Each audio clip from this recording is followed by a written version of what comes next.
to the Prepare Like a Pro show. This week on the show we have Dylan Moore, a wing/small forward for the Hawthorn Football Club. Moore got his chance in round 16 against St Kilda Football Club and managed to hold on to his spot for the remainder of the season. This effort culminated in a spectacular outing against Gold Coast in round 18 when he gathered 25 touches, 8 marks, 5 inside 50s, as well as a goal in what was clearly his best game for his career to date. That performance was also good enough for one vote in the 2020 Brownlow medal count.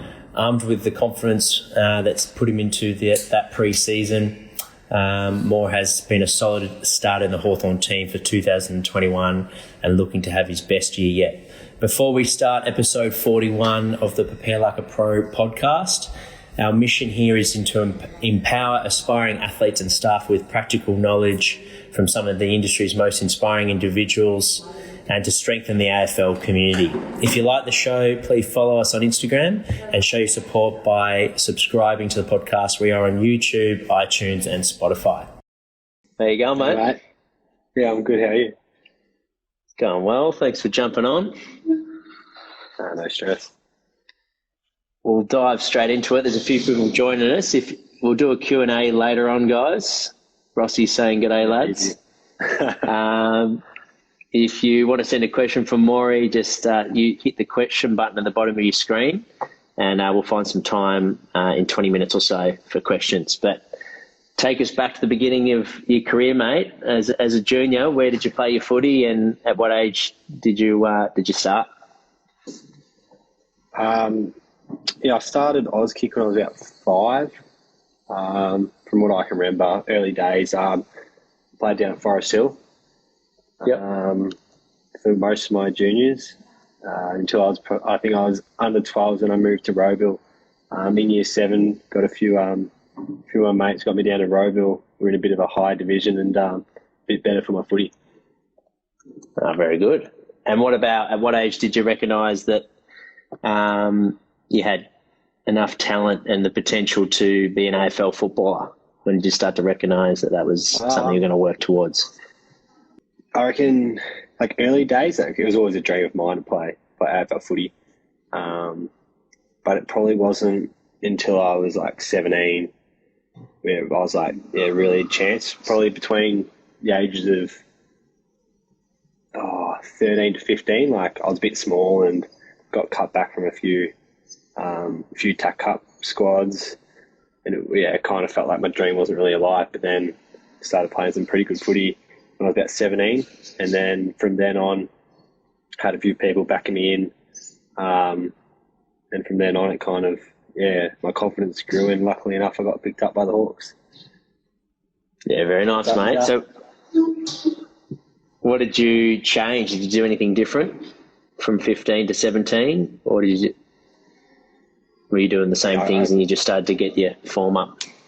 Pretty much in my bottom age, under 17 year, I got told pretty much to try and become the best I could at something for my top age year to really give myself a chance. So I was always pretty good endurance runner, but I kind of wanted to make that my specialty going into my draft year and become one of the best endurance athletes, which I became nearly the best. I don't know if I was the best, and to this day still not, but that was pretty much a goal of mine, just become the best I could, and then hopefully they'd give me a shot at my dream, which it did. Fantastic. And did you, when that coach mentioned that to you, did you get a new program? Did you get a new coach? Did you start training with someone a different training buddies? Did you change any methods to your off-season, pre-season? How did you go about it? I've always did athletics. So I used to do athletics in the summer, get myself fit for the footy in the winter. But then that summer I pretty much tried to take it to another level and really hit the training track hard for athletics to get myself fit for footy. And I never really did a whole lot of football-based pre-seasons until that year. I was usually just doing athletics, but I kind of trained in a more football way rather than just running 1K, as just say I was combining football with athletics, and that kind of allowed me to get a bit more conditioning rather than just being athletically fit. Yeah, awesome. Cool. And you found that athletics, like for developing footballers out there, that built a good base going into your draft year? Yeah, 100%. I did athletics since I was 8. And it was just right. I know quite a lot of footballers. And I met actually a few people through athletics who are now playing footy as well. So there's a few of us that are still carrying it on. And early days, it kind of gives you that that professional lifestyle a little bit as well. And what type of athletics training did you do? Was it quite general, or was it specific to like the 400, 800 events? Early days, it was pretty just general. I used to do hurdles, and I used to do 800s, and then kind of mix it up a bit. But then when I really focused on footy, I kind of narrowed it down to become a bit more endurance. That's when I wanted to become one of the best endurance athletes. And then with athletics, I kind of narrowed it down to becoming just mainly 800 metres plus. Really try and zone in on that. Yep. Very good. And along your journey, so you mentioned up until that draft year, so during your underage footy, did you have some strong influences on your game? Some people in your corner that helped you out? Early days was probably Dad. He didn't play much footy, but he'd always give me a bit of advice, and I always looked at him for to see if he actually thought I was playing well, and he obviously helped me out a lot. But then juniors, you know Trent Minot, don't you? Yep. Yeah, good old Trenner. Trenner's dad, Monster Minot, was my Monster Minot. A bit. Yeah, big fella, is he? Yeah. What's the story there with that one? I'm actually not quite sure. You'll have to ask him one day. He might comment, hopefully. He's just a big fella. He helped me out a bit, juniors, and he was always in my corner, pushing me. So they were probably the main two underage. Awesome. And you guys were playing together at Rowville, or was this at an attack cup team with Trent? No, at Rowville, I went to school with Trent, and locally his dad was a coach for, I think, under 15s onwards. Then even school footy as well. He didn't coach or anything, but he was always there. Fantastic. And then what about for the last few years since you've been a pro, who have been some strong influences on your game? Player-wise, Luke Breust has been massive. Yeah. Obviously, he's one of the best small forwards in the game, so any type of advice or information he can give me, I kind of leech onto him. And with that, do you approach Luke, or is it a bit of a two-way? He'll approach you sometimes, you ask him questions sometimes? Definitely two-way. Yeah. He's very good like that. He's just wanting to help us younger boys out. So, it's two-way with him. And then this year we've got a new forwards coach, Craig McRae, who's just been awesome. Just really driving the standards and then helping me out heaps, doing a lot of vision with me, and giving me some confidence to play some footy. So those two lately. Yeah, fantastic. Awesome. And then during, you've got your sort of 3 phases of a calendar year as a footballer, your off-season, pre-season, season. Take us through how you approach your game, because I remember speaking to you a couple of years ago how you made a bit of a shift in timing your run and how that was important for your form and for managing your body. So what's something you've learned over the last few years in terms of timing your run and managing your loads and peaking at the right time of the year? Yeah, I had to learn kind of the harsh way. In January, February, I was probably playing my best football and the fittest I was, which isn't really great when a footy season ends in September. So then I had a bit of groin issues halfway through the year because I probably peaked too early, and from then onwards it was just kind of slowly my body was just wearing down a bit because I peaked too early in pre-season trying to do way too much. Whereas now, I guess you obviously attack pre-season, you want to get yourself fit, but you get yourself a good base and then you can really attack the season, then you can start peaking midway through the year. Because you'd rather play the last 10 games in finals than if you just miss out on round 1. It's not the end of the world. So for a young player listening to that, like you mentioned, you're still working hard. So there's a balance there. It's not like you're just cruising in the off-season doing nothing and then, you just start in the season. So is it listening to your body a little bit more when you are a bit sore and focusing on recovery when those times? Like, what are some tangible things that young players can start doing to learn that? Like you said, you learned the hard way. If you had your time again, what would you do differently? I think it's just listening to your body. Most of the time, you're a bit cooked. You don't have to do that session. You don't have to do 100% of that session. Listen to your body. If you're not feeling great one day, then cutting down the session by 20% is not going to affect you in the long run. Like, you feel like you're not, I'm not doing everything 100%, I'm not finishing the sessions, but in the long run, it's actually not beneficial for you. So I think it's just, listen to your body. Know that you don't have to do everything to the T. If you've got, just say one day you've got a really high speed session, but your body's not feeling it, you don't have to hit those targets. Yeah, fantastic. That's great advice, mate. And particularly coming from yourself, that you've been through the highs and lows that footy can have, and if you can try and prevent those lows, then it get more highs. It's going to help not only yourself but others around you and your team and everything. So it is a long competitive year as well, isn't it? It's like you said, you don't want to be peaking in March. Yeah, exactly. What about from a performance point of view? What do you focus on in the off season? What are some areas that are important to you in the off season? In the off season, initially, it's just good to have a little break from footy. Yeah. Refresh the mind. I usually take probably nearly 2 weeks off, which is recommended by the club, just to really refresh yourself, and then you start getting back into it. But the focuses I had last year was just get myself fit, but don't go overboard, like I was saying before. Get stronger in the gym. It's a good time to actually get stronger in the gym, because you can really attack it without, just say, in a football game, if you're a bit sore for the week, you can't actually really attack the gym. So pre-season is a good time to really attack the gym, because you can really put on a bit of muscle and a bit of strength that can then help you in games, which during the season, it's a lot harder to do. And then pre-season, how do you shift your focus there?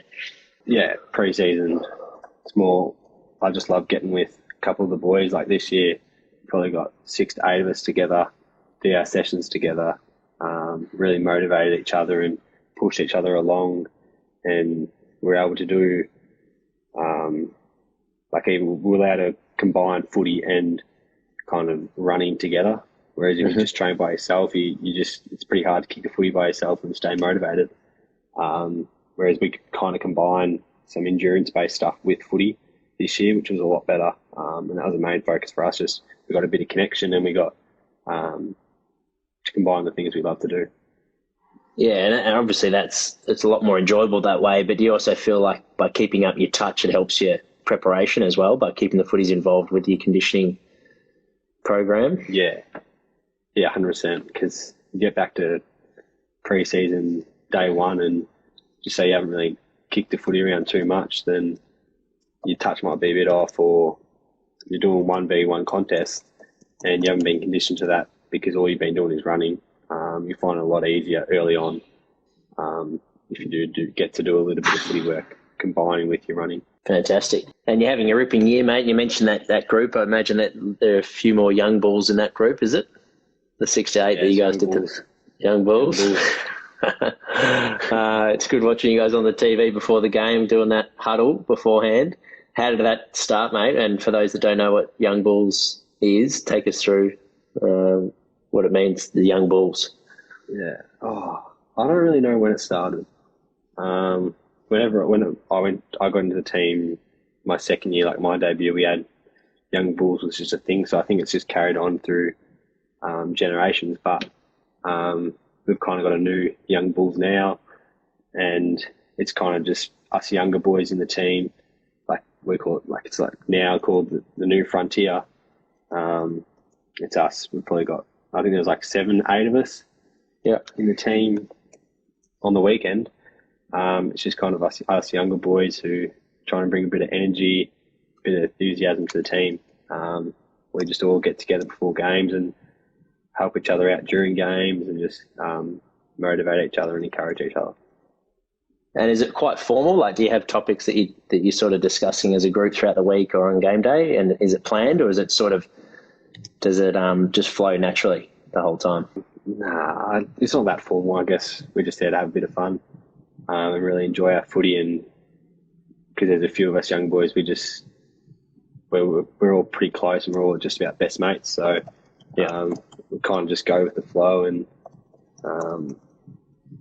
we'll have a couple of focuses for the game, especially just before the game. We'll go through a couple of focuses, but besides that, it's just bring a bit of energy, bring a bit of fun to the team. And is there one particular spokesperson of the group, or do you sort of share the load? CJ's a big spokesman for that group. Is he? And you can tell by his form lately. He's on fire. He's up and about, the Siege. Yeah. Plenty of energy in his game, that's for sure. Yeah, there is. It's good. It's good. It's good to see the young bulls, and like you said, have some fun with it. I think that's a good. Not to take the game too seriously is probably an important thing to mention. And you mentioned timing your run and looking after your body, but also mentally getting away for 2 weeks in the off season, spending time with family and friends, and resetting. So you've got a good balanced approach, mate. So I think that's good gems for people to listen to. We'll shift our focus to this year, mate. What are you excited about? What's on the horizon for you, both footy and outside of footy as well? For footy, it's just see how far we can go into the season. Hopefully we can make some finals, get some finals experience into us. But it's just try to develop as much as a player for myself, and then as a team, we just want to win, and nothing better than winning games of footy, and that's when you enjoy it the most. So hopefully we can get as many wins as we can, and that would be something that I really desire this year. And then off the field, I want to get my golf handicap down a bit. On the 18 mark at the moment. Hopefully get that down, and then I also study a bit of uni, so just get that done, get that ticking along on the side, and just have something to fall back on, hopefully in 10, 15 years' time. But if it's in a couple of years' time, as long as I've got something to back up on, then happy with that. Absolutely. So I'm sure it'll be, mate, 20 years. You mentioned developing as a player, so you're playing a bit of wing, bit of forward. Do you want to take us through what your rotation looks like on game day for the Hawks? Yeah, it's actually changed a bit this year because obviously long quarters, less rotation. So I'm mainly spending my time through half forward. My rotation this year is pretty much I try and play pretty much 24 minutes straight, and then spend the rest of the quarter on the bench. That's pretty much me this year. Nice. Maybe a few stints to the midfield, but mainly playing that half forward role. And is that your favourite place to play? Yeah, half forward. Yeah. I feel like you're a bit of a connector between half backs, full forwards, and you get to kick a couple goals yourself, which is always fun. Yeah, getting some snags. Very nice, mate. How often do you guys get out and play golf? During the year, mainly just on our day off, we get to go out. There's a few of us it's called Future Golf. A few of us are members of that, where you can kind of play at a few different courses. So we make our way along the peninsula a little bit, sussing out all the courses down there. Mitch Lewis is still needing to get us onto potentially Kingswood, which is one of the best courses. He's been promising that for months now, but still hasn't delivered. So hopefully he can do that soon. But yeah, you have to be a member, do you? Let's pass it on to your fans. We got this one here. Luke Devitt, which Hawks playing in the VFL would you love to see break into the seniors with you? Emerson Jecker, I reckon he's the one. Yeah, very soon. Had a big bag on the weekend. Yeah, he kicked 6 on the weekend, and I think he will be one that I really want to play with in the seniors, and hopefully he's not too far away. This one's an interesting one. Do you reckon that AFL is the fittest sport in the world? And if not, what is? It's a tough one because I can't say I've played all the sports in the world, but we do play on the biggest field in the world with the most numbers in the world.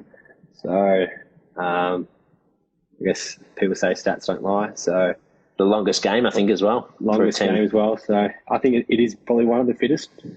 can't say that has to be the fittest, or it is the fittest, but yeah, definitely one of them. CrossFit would be pretty tough, wouldn't it? Yeah, for sure. That one come through. Who is your most annoying teammate? So we had a lag there.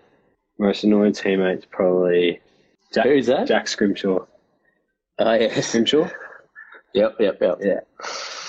If you know And then you definitely know he just doesn't shut up. he can get under your skin.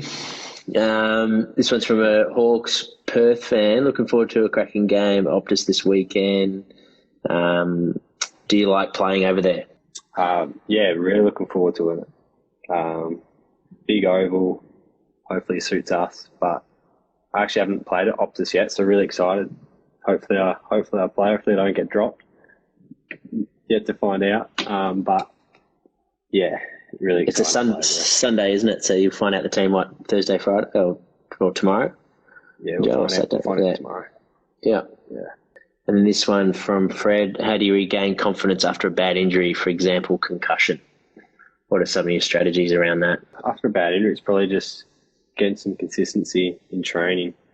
There's nothing better than consistently on the track and you're performing well, you're getting kicks at training and you're feeling good about yourself. So that's probably the main one. As soon as you get some consistency back, then you'll start to get a lot more confidence in your body. And then from Lachlan, hey Jill, what's your go-to in a pre-game warm-up? Do you have a bit of a ritual or a routine that you do? No, I'm not massive on any superstitions or anything, because I feel like once I get myself attached to something like that, then it'll never go away. So I don't have too many pre-game warm-ups. We just listen to, there's one song called Gammy Elbow. Listen to that before you run out, and that will get you pumped up. Gammy Elbow. Who's that by? Gammy Elbow. Oh, I'm not sure. We'll have to check it out. Yeah. It's a bit of a pump up tune. And then this last one. Pretty much. This year's preseason was a lot different to last year. Did you find that an advantage from the previous year? Obviously, with the COVID interrupted year. How did you find that year, that preseason? Did it affect your form? And have you found this one advantage? Craig. I actually enjoyed it this preseason. If people aren't aware, pretty much first to 4 year players came back in December for 2 weeks, and then the older boys came back post Christmas. So this year we kind of had a couple of weeks where us young bulls got to work, and a couple of the older boys came back and helped us out. But it was kind of a shorter pre-season, and it was just really good. Like, we had a lot of energy throughout the whole pre-season. When the older boys came back post-Christmas, everyone felt refreshed still, and it was actually, it was really good. Didn't feel like we needed the 14 weeks or so that you usually get. I think we had like 8 or 9. Yep. It was just, full of good footy, and we got ourselves fit enough. Fantastic. Awesome, mate. Well, thanks for jumping on. Really appreciate you sharing your stories, experiences, and taking us through the journey of your career to date, mate. It's been really good, and I'm sure a lot of people have got a lot out of it. I've enjoyed it, mate, and I'm sure many more will. If you jumped on late, guys, make sure to watch the recording. I'll post it in a future Monday so you can listen to the whole thing. Perfect. Good luck on the weekend, mate. Debut at Optus Stadium. Kick a couple of snags. Yeah, let's hope so. I'll kick one for you. Awesome deal. I'll speak soon, mate. Catch up. Yeah. Thank you for listening. Make sure, if you enjoyed the episode, to subscribe to our podcast. We're on iTunes, Spotify, and YouTube. We also have a special at the moment. If you subscribe to our website, which the link is in our bio, you'll receive a free strength and conditioning program for 4 weeks. And that's specific to your playing position. And if you want to work with one of our coaches, feel free to direct message us and we'll get you in contact and talk to you about our goals as well as our online training programs. Till next time, cheers.